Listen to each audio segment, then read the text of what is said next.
Përfaqësues të forumit rinor të Partisë Socialiste ka nisur rreth mesditës një protestë paqësore para Ministrisë së Brendshme, ku kanë kërkuar largimin e kreut të kësaj ministrie Lulzim Basha. Të rinjt kanë nisur që pas grumbullimit të tyre thirrjet kundër Bashës. Ne sot kërkojmë largimin tuaj.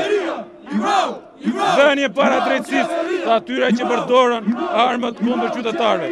Kjo qeveri jo legjitime, e ndërtuar mbi vota të vjedhura e të manipuluara, vazhdon akoma hapur aktivitetin e saj kriminal, në të cilën, përveç se anëtarëve të tjerë të kabinetit udhëhiqen nga komandanti, që tashmë e dim të gjithë që është ministri i Brendshëm, që me datë 21 janar urdhëroi vrasjen në protestën paqësore të 4 njerëzve të pafajshëm. Ashtu si dhe në protestat e tjera, policia e Tiranës kishte marrë masa për ruajtjen e sigurisë publike dhe të godinës së Ministrisë së Brendshme.